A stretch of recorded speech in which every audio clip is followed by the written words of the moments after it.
Hello everyone, welcome to my channel complex point. और आज की इस वीडियो में हम लोग पॉलिनोमियल चैप्टर के इस फॉर्मूले के बारे में डिस्कस करने वाले हैं।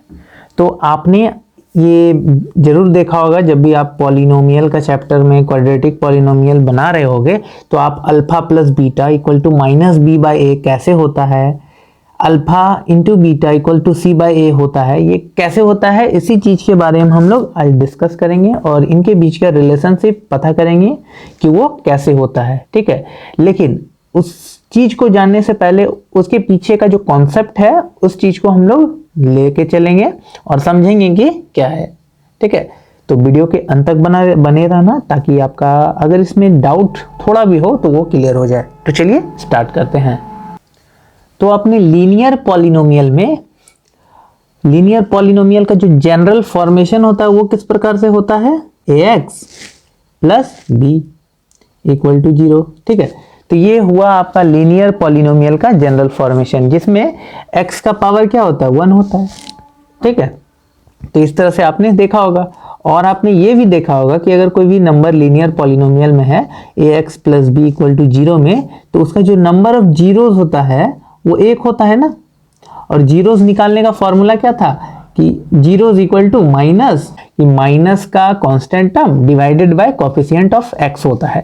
ठीक है, ये तो आपने लीनियर पॉलिनोमियल में जब बनाया होगा तो उसका कुछ फॉर्मूला जो है, जीरो नंबर ऑफ जीरो जो है निकालने का तरीका कुछ इस प्रकार से होता है।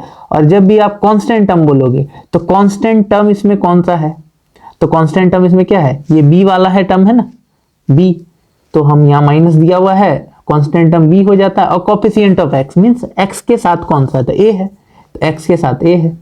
तो कुछ इस प्रकार से आपका जीरोस निकालते हैं। ठीक है, तो इसी चीज को हम लोग क्या करेंगे, एग्जांपल के थ्रू भी समझेंगे। लेकिन उससे पहले हम लोग ये देख लेते हैं ना कि ये जो दिया हुआ ax प्लस b, इसमें कांस्टेंट क्या होता है, वेरिएबल क्या होता है, कोएफिशिएंट क्या होता है। ठीक है, तो चलिए देख लेते हैं। तो देखो, अगर आपका लीनियर पॉलिनोमियल कुछ इस प्रकार से एग्जांपल में ले लेते हैं कि 3x प्लस 6 इक्वल टू 0 दिया हुआ है। इसमें जो x के साथ जो होता है उसको कोएफिशिएंट बोलते हैं, x को वेरिएबल बोलते हैं, जो भी ABCD से स्टार्ट होता है उसको वेरिएबल बोलते हैं। और कोई भी वैसा नंबर जो फिक्स हो जैसे 6, इसको बोलते हैं कांस्टेंट। ठीक है, तो कांस्टेंट, वेरिएबल और कोएफिशिएंट आपको समझ में आ गया होगा। ठीक है, तो चलिए हम क्या करते हैं, इस क्वेश्चन में जो भी general formation ax plus B के फॉर्म में होगा उसका एग्जांपल लेके समझते हैं। ठीक है, कि ये जीरोस कैसे निकलता है। तो हम क्या करेंगे ना, हमने एक लीनियर पॉलिनोमियल का एग्जांपल ले लिया 2x प्लस 8 इक्वल टू 0, जो कि हमारे general formation ax plus B equal to 0 के जैसा ही है। ठीक है, तो हम इसमें क्या करेंगे, नंबर ऑफ जीरोस निकाल के देखते हैं, या फिर आप बोल सकते हो x का वैल्यू निकालेंगे। कैसे निकलता है, तो देखो 2x इक्वल टू, ये 8 इधर आ जाएगा तो माइनस का 8, और यहां से x का वैल्यू आपका क्या आ जाएगा, माइनस का 8 बाई 2। और अगर हम इसको डिवाइड करेंगे तो 2 4 जा 8 मीन्स माइनस का 4 जो है आपका आंसर आ रहा है। ठीक है, क्या, तो जीरोस निकालने का फॉर्मूला होता है ना, माइनस का constant term divided by constant of coefficient of x। तो अब हम क्या करेंगे ना, ये जो हमने लिया था जनरल फॉर्मेशन 2x प्लस 8, ये जो क्वेश्चन हमने लिया था इसी पे ये फॉर्मूला दे रख के देखते हैं। ठीक है, तो देखो क्या आता है, माइनस का कांस्टेंट टर्म है, सबसे पहले हमने माइनस दिया, फिर क्या है कांस्टेंट टर्म।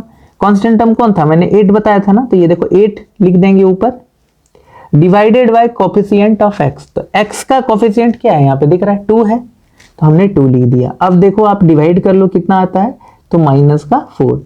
तो यहां से आप देखो, जब हम लोग ये दोनों टर्म को देखोगे तो यहां से जो वैल्यू निकला है माइनस का 4, और इस दोनों को जब हम जीरोस निकालने का फॉर्मूला और इसको डिवाइड किए तो इसका भी वैल्यू निकला -4। मतलब इन दोनों का जो वैल्यू है सेम होता है। तो इनके बीच का आपको रिलेशनशिप समझ में आ गया कि ये जीरोस जो है वो कैसे आता है। ठीक है, तो हमने देख लिया कि ये जो है कुछ इस प्रकार से आपका वैल्यू निकल जाता है नंबर ऑफ जीरोस का। ठीक है, अब हम क्या करेंगे ना, एक और जनरल फॉर्मेशन लेंगे जो कि क्वाड्रेटिक पॉलिनोमियल का होगा। ठीक है, तो क्वाड्रेटिक पॉलिनोमियल निकालने में आपका जब जनरल फॉर्मेशन देखोगे तो कुछ इस प्रकार से होता है ax square plus bx plus c equal to 0। और हम इससे क्या करेंगे, सम ऑफ जीरोस और प्रोडक्ट ऑफ जीरोस, जो कि मैंने आपको शुरुआत में बताया था, वो निकालने की कोशिश करेंगे। Means alpha plus beta equal to minus B by कैसे होता है, और alpha into beta equal to C by A कैसे होता है, इस चीज को हम लोग देखेंगे। ठीक है, तो हम लोग वो भी लिख लेते हैं, सम ऑफ जीरोज। तो हमने क्या है, जब भी आप क्वाड्रेटिक पॉलिनोमियल बनाओगे तो आपको फॉर्मूला दिया हुआ होता है ना, sum of zeros equal to minus coefficient of X divided by coefficient of X square, है ना। फिर प्रोडक्ट निकालने के लिए आपका होता है constant term divided by coefficient of square, जो कि सी बाई ए के बराबर होता है ना। तो इस टाइप से आपका कुछ दिया रहता है। अब हम इस चीज को भी प्रूव करके देखेंगे इसी टाइप्स के क्वेश्चन को लेके।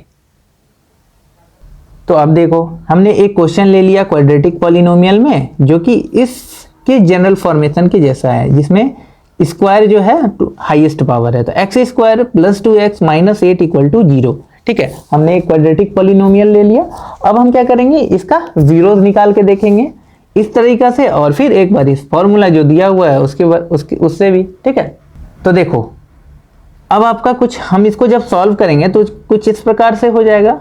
हमने क्या किया, यहाँ पे स्प्लिटिंग वाले टर्म को यूज किया है, स्प्लिटिंग करना। ठीक है, तो अगर आपको स्प्लिटिंग करना नहीं आता है तो आप कमेंट बॉक्स में कमेंट जरूर करना, मैं इस पे एक अलग से वीडियो बना दूंगा। ठीक है, तो देखो जब हमने इस क्वाड्रेटिक पॉलिनोमियल को सॉल्व किया तो आगे जो नंबर ऑफ जीरोज आया वो x माइनस 2 और x प्लस 4 आया है। ठीक है, और अगर हम x का वैल्यू यहाँ से निकालना चाहें तो x का जो वैल्यू हो जाएगा, यहाँ से 2 निकल जाएगा, है ना।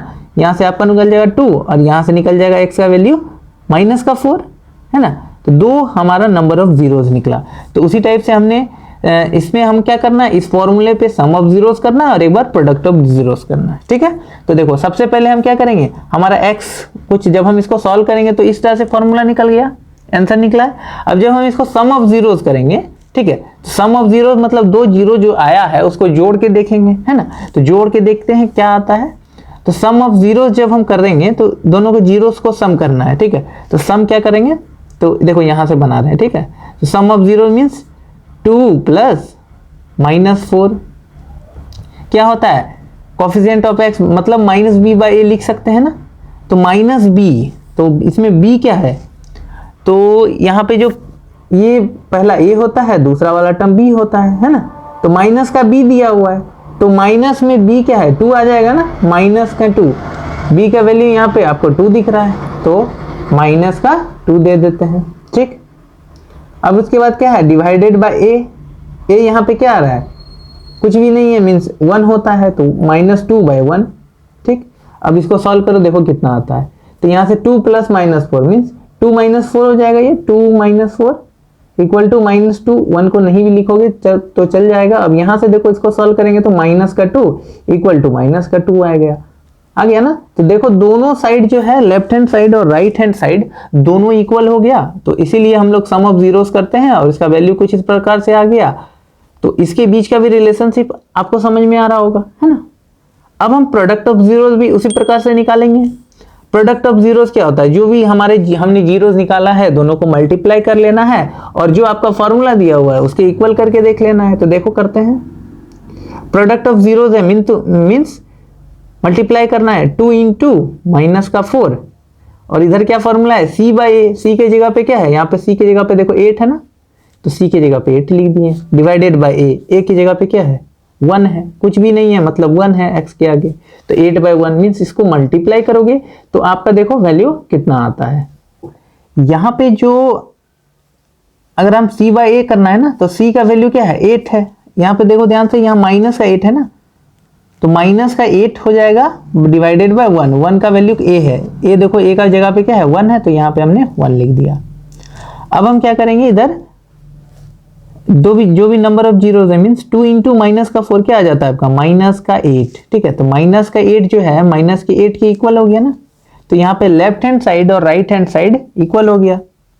ठीक है, आई विश कि आपका जो डाउट होगा इससे भी रिलेटेड क्लियर हो गया होगा कि कैसे इन दोनों के बीच का जो रिलेशन होता है इक्वल होता है। ठीक है, तो चलिए मिलते हैं अगले वीडियो में कुछ इसी टाइप्स के कॉन्सेप्ट के साथ। Thank you.